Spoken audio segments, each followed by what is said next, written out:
नमस्कार दोस्तों, स्वागत है आपका व्हील साइड टेक्नोलॉजी में। मैं हूं आपका दोस्त सुनेश और आज मैं आपको बताने जा रहा हूं कि ईएमआई मॉरेटोरियम खत्म होने पर आप क्या कर सकते हैं। अगर आपके पास आपकी गाड़ियों का या आपके व्यापार से संबंधित किसी भी तरह का लोन चल रहा है तो आप हमारे साथ इस वीडियो के अंत तक बने रहिए। शायद ये जानकारी आपके लिए बहुत काम की साबित हो सकती है। सीधा रुख करते हैं काम की जानकारी की ओर। 31 अगस्त 2020 ये आखिरी दिन है जिस दिन ईएमआई मॉरेटोरियम खत्म हो जाएगा, यानी कि 1 सितंबर 2020 से आपकी जो भी पेंडिंग ईएमआई थी वो आपको वापस भरनी पड़ेगी। ये खबर खासकर उन ट्रक मालिकों के लिए बहुत ही बेहद दुखद और निराश करने वाली है जो आज भी समस्या का सामना कर रहे हैं, जिनका व्यापार अभी भी स्थिरता की तरफ नहीं लौट पाया है।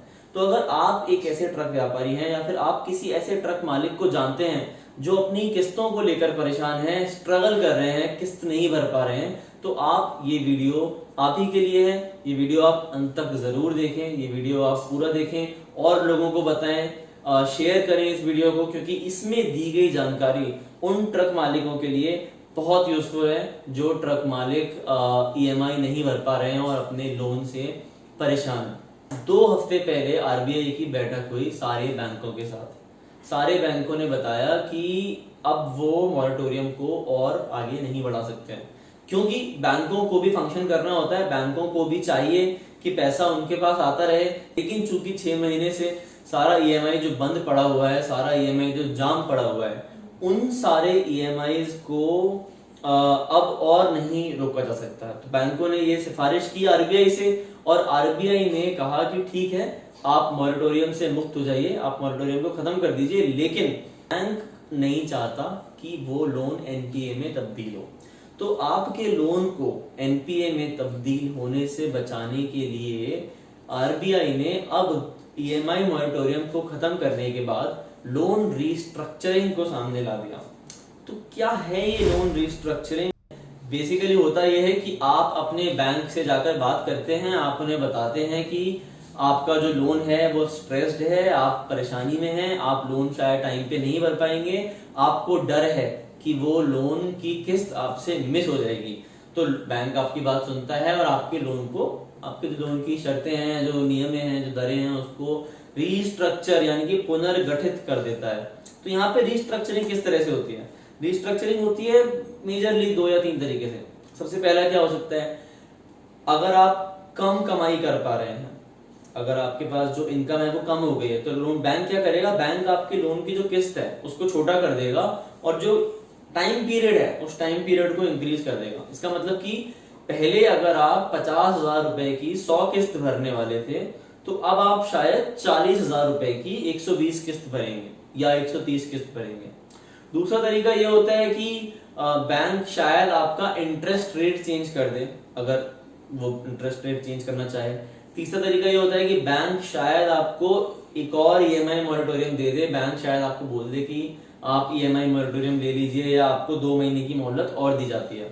तो कैसे ये रीस्ट्रक्चरिंग करनी है, क्या इसके टर्म्स होंगे, कौन सी शर्तें लागू होंगी, ये सारा का सारा जो प्रोसीजर है वो बैंक के हाथ में रहता है। आपको सिर्फ अपने बैंक से बात करनी है, आरएम से या फिर जीएम से या फिर जो भी आपका बैंक का अधिकारी है, आप उस अधिकारी से बात कीजिए। यहाँ मैं आपको एक बात बता दूं कि लोन रीस्ट्रक्चरिंग करवाना बेहद कठिन काम है। तो आप ये सोचकर मत जाइएगा कि आपने दरख्वास्त दी और बैंक ने आपकी दरख्वास्त लागू कर दी। वहां पर पूरी तरह से मामला बैंक के हाथ में आ जाता है कि बैंक चाहे तो आपकी जो लोन रीस्ट्रक्चरिंग है उसकी दरखास्त को, उसकी अपील को खारिज कर सकता है या फिर वो आपको आपकी लोन रीस्ट्रक्चरिंग दे सकता है।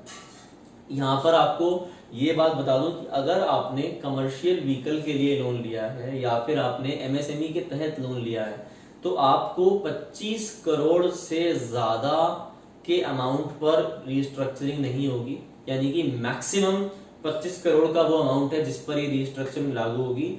और जो रीस्ट्रक्चरिंग की अवधि होगी वो अवधि 2 साल की होगी, यानी कि जो भी बदलाव आएगा वो आपका मैक्सिमम टू मैक्सिमम 2 साल का, यानी कि 2 साल का आएगा। आपको जरूरी दस्तावेज दिखाने पड़ेंगे बैंक को। अगर आप एक व्यापारी हैं तो अपने अकाउंट स्टेटमेंट्स, आपके बैलेंस शीट्स, आपके एक्सपेंसेस वर्सेस लॉस, जो भी आप ये दिखाना चाहते हैं, जो भी कागजी काम होता है जो आपका सीए आपको करके देता है, आपको वो वाला काम बैंक को दिखाना पड़ेगा, क्योंकि बैंक वैसे नहीं चाहता है कि एनपीए में कन्वर्ट हो उसका जो दिया हुआ लोन है। इसलिए बैंक पूरी कोशिश करेगा कि वो आपको एक रिस्ट्रक्चरिंग करके दे दे, लेकिन बैंक हर किसी को भी रिस्ट्रक्चर नहीं करेगा, बहुत कठिन साबित हो सकता है। अगर आपने ऑलरेडी अपने बैंक से बात की है, अगर आपको परेशानी आ रही है लोन रिस्ट्रक्चर कराने में, तो अपने बैंक का नाम और ब्रांच कमेंट में जरूर लिखें, हमें बताएं कि कौन से बैंक्स, कौन से ब्रांचेज हैं जो आपको लोन रिस्ट्रक्चर करके नहीं दे रहे हैं। आगे बढ़ते हैं दोस्तों, इसी में और नियमों को जान लेते हैं और कौन से नियम इसमें लागू होते हैं। लोन रिस्ट्रक्चरिंग सबसे पहले सिर्फ उन्हीं लोन्स की होगी जो लोन्स 1 मार्च 2020 के पहले लिए गए थे। यानी कि अगर आपने कोई भी लोन 1 मार्च 2020 के बाद लिया है या 1 मार्च 2020 के बाद वो लोन आपको डिसबर्स हुआ है, तो आप उनको रिस्ट्रक्चर नहीं करा पाएंगे। सेकंड नियम यह है दोस्तों कि 31 दिसंबर 2020 वो आखिरी डेट है जब तक आप लोन रिस्ट्रक्चरिंग करा सकते हैं। तीसरी बात यह है कि 1 मार्च 2020 तक अगर आपने एक भी किस्त डिफॉल्ट करी थी, यानी कि एक भी किस्त का पेमेंट करने में अगर आप असक्षम रहे थे, तो आपको लोन रिस्ट्रक्चरिंग का फायदा नहीं मिलेगा। सीधे शब्दों में 1 मार्च 2020 तक आप सारे के सारे किस्त टाइम पे करते हुए आने चाहिए। अगर आपने टाइम पर अपनी किस्तें पे नहीं करी हैं तो आपको उसका फायदा नहीं मिलेगा। तो दोस्तों, लोन रिस्ट्रक्चरिंग पे मेरा जो सुझाव आपको रहेगा वो ये है कि आप लोन रिस्ट्रक्चरिंग ना करवाएं। अगर आपको लगता है कि आप इस सिचुएशन से अगले 1 साल में, 1.5 साल में निकल सकेंगे, अगर आपको लगता है कि जैसे कि हमको पता है कि इकोनॉमी लौट रही है, ढर्रे पर लौट रही है, प्रोडक्शन शुरू होने लगा है, ट्रकिंग की एक्टिविटी शुरू हो चुकी है, माल मिलने लगा है, अगर आपको लगता है कि आप 1.5 साल के अंदर, 1 साल के अंदर सबसे बाहर निकल सकते हैं, तो मेरा आपको ये एडवाइस रहेगा कि आप लोन रिस्ट्रक्चरिंग ना कराएं। क्योंकि अगर आप लोन रिस्ट्रक्चरिंग कराएंगे तो देखिए होगा क्या, होगा ये कि आखिर में आपको कुछ ना कुछ एक्स्ट्रा इंटरेस्ट या एक्स्ट्रा पैसा चुकाना पड़ेगा, जो कि लोन रिस्ट्रक्चरिंग से ही पिक्चर में आएगा। अब मान लीजिए कि आपके पास एक लोन था, आप रिस्ट्रक्चरिंग कराने गए, आपकी उसने ईएमआई कम कर दी बैंक ने, लेकिन टाइम पीरियड बढ़ा दिया। अब टाइम पीरियड जो बढ़ाया है उसके हिसाब से आपका इंटरेस्ट बढ़ जाएगा, इंटरेस्ट जो बढ़ेगा उसके हिसाब से आपका एक्स्ट्रा अमाउंट आपको पे करना पड़ेगा। इस सब से वापस से हमारी वही सुझाव आपको रहेगा कि आप जो इमरजेंसी वर्किंग कैपिटल लोन है, आप वो इमरजेंसी वर्किंग कैपिटल लोन लीजिए। उसमें आपका अगर 25 लाख 30 लाख रुपए की भी राशि का आपने लोन लिया है, आप वो लोन इमरजेंसी वर्किंग कैपिटल में लें और आप चंद हजारों रुपए के अंदर आप उसका निपटारा कर सकते हैं। आप उसमें ज्यादा आपको फायदा रहेगा।